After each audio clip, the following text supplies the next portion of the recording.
तो कोरोना ने एक बार फिर से चिंता बढ़ा दी है।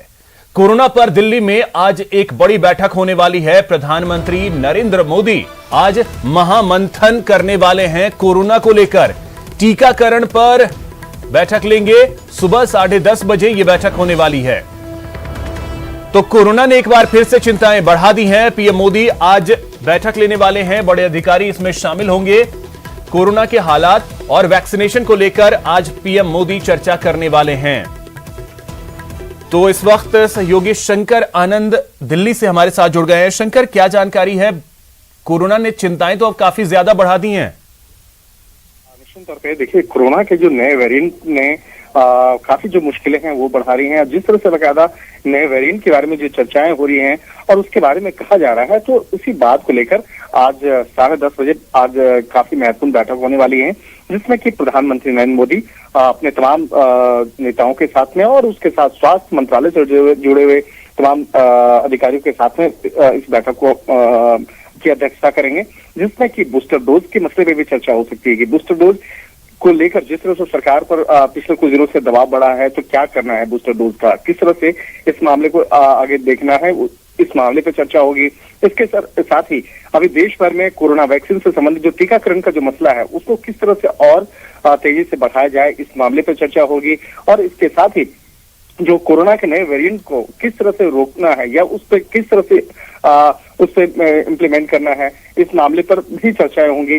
और जिस तरह से देखा जाए कि डेल्टा वेरिएंट के खिलाफ जो 50% के लगभग जो प्रभाव है उस मसले को लेकर चर्चा की जाएगी। तो एक तरह से कह सकते हैं कि कोरोना संक्रमण के मसले पर देश भर में किस तरह से एक राष्ट्रव्यापी एक अभियान चलाना है और इसके साथ साथ किन किन मसलों को आगे बढ़ाना है, तो इन तमाम मसलों पर आज काफी विस्तार से चर्चा होगी। तो उसके लिए 10:30 बजे का वक्त इसमें मुकर्रर किया गया, जिसमें कि स्वास्थ्य विभाग से जुड़े हुए कई जो शंकर, एक और चिंता तो एक और ये भी बढ़ी है कि पिछले कुछ दिनों में अगर देखें जो लोग कोरोना संक्रमित हुए हैं उनमें बच्चे ज्यादा हैं, तो बच्चों के वैक्सीनेशन को लेकर के भी कुछ चर्चा। निश्चित तौर पर देखिए, बच्चों को लेकर जिस तरह से अभी देखा जा रहा है कि कुछ ऐसे राज्यों में भी छोटे छोटे बच्चे जब स्कूल गए उसके बाद उसके जहां स्कूल में कुछ ऐसे संक्रमण के मामले सामने आ रहे थे, तो क्या छोटे छोटे बच्चों को लेकर किस तरह से आगे टीकाकरण करना है। हालांकि पहले भी इस मामले को लेकर कुछ ऐलान किया गया था, तो उस मामले को लेकर किस तरह से आगे की तैयारियां की जा रही हैं और किस तरह से ज्यादा बच्चों को आगे टीकाकरण करना है, तो इसको लेकर भी निश्चित तौर पर चर्चा हो सकती है। तो अभी फिलहाल कहा जा सकता है कि पिछले कुछ समय से कोरोना संक्रमण के मामले में बहुत ज्यादा इजाफा नहीं देखने को मिल रहा था, लेकिन जिस तरह से नए मामले की बात करें तो तकरीबन 10,000 से ज्यादा संक्रमण के नए मामले सामने देखने को मिले हैं। तो वो मामला जो है काफी अब चिंताजनक बनता जा रहा है। लिहाजा इस बात को लेकर पिछले कुछ दिनों से लगातार चर्चाएं चल रही हैं कि फिर से बिल्कुल, तो चिंताएं जो हैं वो काफी ज्यादा अब बढ़ने लगी हैं। बहुत शुक्रिया शंकर आपका तमाम जानकारी के लिए। तो प्रधानमंत्री नरेंद्र मोदी अब से कुछ देर बाद यानी 10:30 बजे बैठक लेने वाले हैं कोरोना के हालात को लेकर।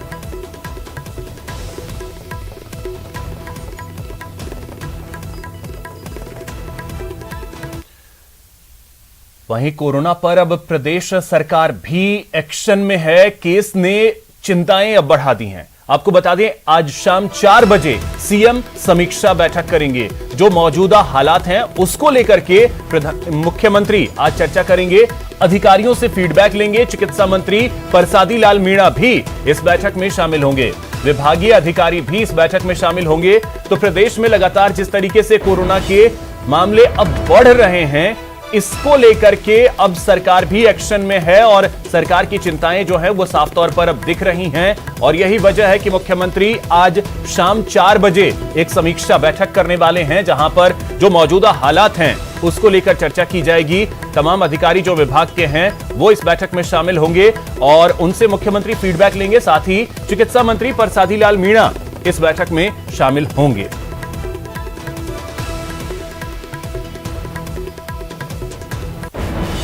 और इसी बीच बड़ी खबर अजमेर से आपको बता दें, यहां पर एक बड़ी खबर आ रही है।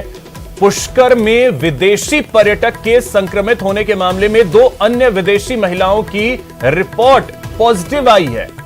अब चिकित्सा विभाग पूरी तरीके से अलर्ट हो गया है। आपको बता दें कि कल एक महिला यहां पर जो विदेशी पर्यटक है एक होटल में रुकी हुई थी और वो कोरोना पॉजिटिव पाई गई थी। और अब जो जानकारी निकल करके सामने आ रही है, 2 अन्य विदेशी महिलाएं जो हैं उनकी भी रिपोर्ट पॉजिटिव आई है। तो अजमेर में अब धीरे धीरे कोरोना संक्रमण जो है वो फिर से फैलने लगा है, यह साफ तौर पर दिख रहा है। 2 और विदेशी महिलाएं जो पर्यटक हैं वो कोरोना पॉजिटिव पाई गई है।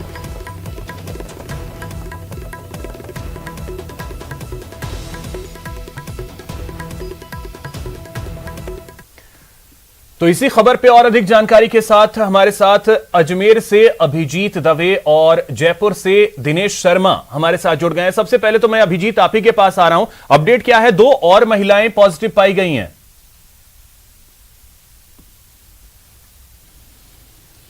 देखिए अभिषेक, कल जिस तरीके से फ्रांस की इस महिला पर्यटक की टेस्ट रिपोर्ट पॉजिटिव आई थी, इसने प्राइवेट लैब में अपना सैंपल दिया था, जिसके बाद रिपोर्ट पॉजिटिव आने के बाद चिकित्सा और स्वास्थ्य महकमा अलर्ट हो गया था। तत्काल प्रभाव से जिस होटल में ये फ्रांस की महिला पर्यटक ठहरी हुई थी वहां जाकर रैंडम सैंपलिंग की थी। बताया यह भी जा रहा था कि 19 नवंबर को ये महिला पर्यटक अपने साथी के साथ भारत आई थी और दिल्ली में ये कुछ दिन रुके थे। वहां पर इसके साथी को खांसी और जुकाम की शिकायत हुई थी। उसके बाद ये लोग पुष्कर आ गए थे और पुष्कर आने के बाद इस महिला पर्यटक ने अपना जो सैंपल है वो एक प्राइवेट लैब में दिया था, जिसकी रिपोर्ट पॉजिटिव आने के बाद पूरा महकमा जो है हड़कंप हुआ। और अब जो है जिस नए वेरिएंट की चर्चा हो रही है, तो अभी से कुछ देर पहले हमारी बात हुई थी सीएमएचओ डॉक्टर के सोनी से। इस महिला और इसके साथ साथ जो 2 अन्य पर्यटक की टेस्ट रिपोर्ट पॉजिटिव आई है, इन तीनों के ब्लड सैंपल्स जो है अब इस जांच के लिए जयपुर लैब में भेजे गए हैं, जिनकी 48 घंटे में रिपोर्ट आएगी। फिलहाल इन तीनों को जो है आइसोलेट किया गया है और साथ ही साथ जो उनकी कॉन्टैक्ट ट्रेसिंग है उसको तेजी से बढ़ा दिया गया है। अब तक अजमेर में 22 एक्टिव केस टोटल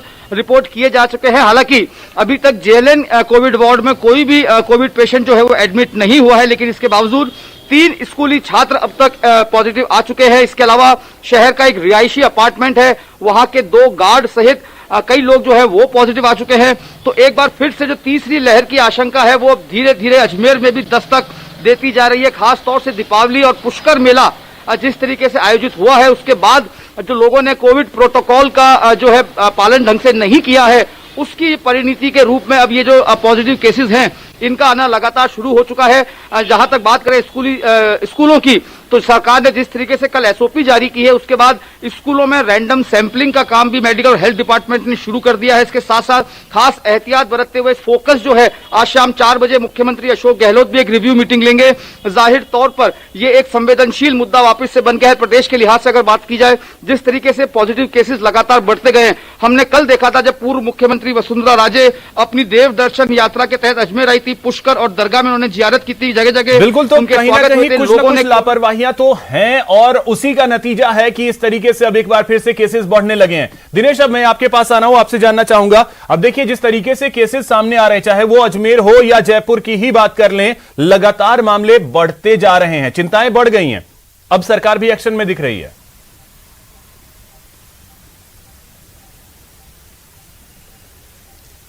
अब बिल्कुल अभिषेक, देखिए जिस तरीके से केसेज बढ़ते जा रहे हैं उसे लेकर ना केवल केंद्र सरकार बल्कि राज्य सरकार भी चिंतित है। और यही वजह है कि मुख्यमंत्री आज लौटने वाले हैं मुंबई से और आते ही आज जो है वो बैठक लेंगे, समीक्षा करेंगे हालातों की। और तमाम जो अधिकारी हैं जो संबंधित विभागों के हैं, चिकित्सा विभाग के अधिकारी तो इस बैठक में रहेंगे ही, इसके साथ ही जो संबंधित विभाग है जिनकी भूमिका होती है कोविड प्रोटोकॉल की पालना करवाने में या और अन्य तरीके से रोकथाम में, उनके अधिकारी इस बैठक में मौजूद रहेंगे। और जिलों से भी अधिकारी इस बैठक में जोड़े जा सकते हैं। तो इस बैठक में सख्त निर्देश दिए जाएंगे कोविड प्रोटोकॉल की पालना करवाने के। देखिए अभिषेक, कोविड प्रोटोकॉल की पालना करना लोग भूल गए हैं और ये काफी घातक हो सकता है। यही वजह है कि कोरोना जो संक्रमण पैर पसार रहा है और जो नए वेरिएंट्स आ रहे हैं ये चिंता का विषय है, क्योंकि ये बहुत तेजी से फैल रहे हैं। कल की ही अगर बात करें तो कल पूरे प्रदेश में 21 नए केस सामने आए हैं और 9 जिलों में कोरोना पॉजिटिव मरीज कल मिले हैं। एक्टिव केसेज की संख्या भी बढ़ती जा रही है। अब 174 कोरोना पॉजिटिव जो है वो हो गए हैं, एक्टिव केस की संख्या जो है वो 174 हो गई है। तो ये चिंता का विषय है राज्य सरकार के लिए और यही वजह है कि आज हालातों की समीक्षा करेंगे और कुछ पाबंदियां जो है वो बढ़ाई जा सकती है प्रदेश में। जिस तरह के हालात बन रहे हैं उससे वापस जो है वो सरकार सख्ती की ओर बढ़ेगी, क्योंकि देखिए लोगों की जान बचाना जो है वो सरकार की सबसे बड़ी प्राथमिकता है। और सबसे ज्यादा जो चिंता थी वो स्कूली बच्चों को लेकर, लोगों की जान बचाना सरकार की प्राथमिकता है, लेकिन लोगों को भी समझना होगा कि उनकी जान उनके लिए कितनी कीमती है और यही वजह है कि जो प्रोटोकॉल है उसका पालन करना होगा तभी जाकर के कोरोना पर काबू पाया जा सकता है। फिलहाल बहुत शुक्रिया दिनेश और अभिजीत, आप दोनों का तमाम जानकारी के लिए।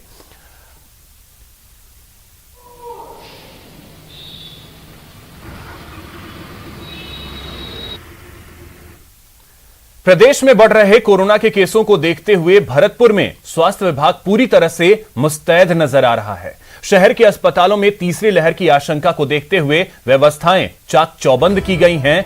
पीएमओ जिज्ञासा साहनी ने बताया कि जनाना अस्पताल और आरबीएम अस्पताल में 300 से अधिक बेड रिजर्व रखे गए हैं।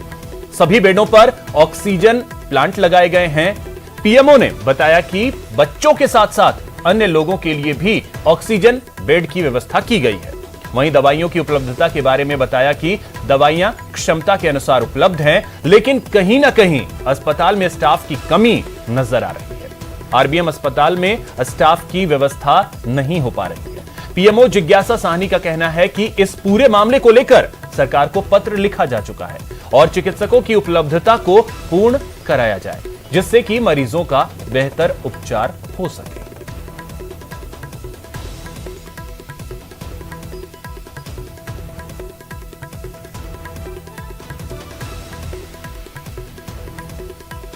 बच्चों को देखते हुए भी और अदरवाइज भी थर्ड वेव की तैयारियां कर ली गई हैं। हमारे दोनों ही हॉस्पिटल्स में, जनाना और आरबीएम हॉस्पिटल में ऑक्सीजन जनरेशन प्लांट्स का काम लगभग पूरा हो चुका है। ऑक्सीजन के पॉइंट्स लग चुके हैं। 300 बेड के पॉइंट्स हमारे पास आरबीएम हॉस्पिटल में हैं और 60 पॉइंट्स हमारे नए लगे हैं अभी जनाना में। इसके अलावा जो हमारे पहले के जो पॉइंट्स थे, लगभग 100 पॉइंट्स हमारे पास जनाना हॉस्पिटल में हैं।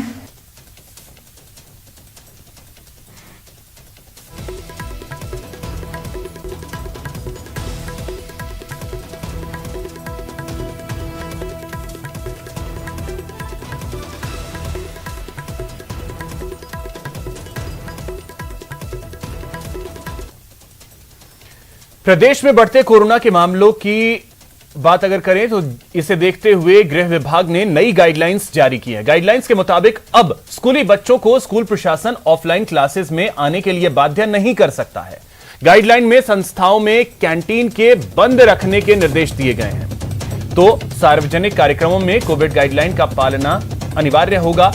बता दें कि गाइडलाइन में सभी प्रकार के भीड़ भाड़ वाले सार्वजनिक, सामाजिक, राजनीतिक, खेलकूद संबंधी, मनोरंजन, शैक्षणिक, सांस्कृतिक एवं धार्मिक समारोह, शादी समारोह में कोविड एप्रोप्रिएट बिहेवियर की पालना के निर्देश साफ तौर पर दिए गए हैं।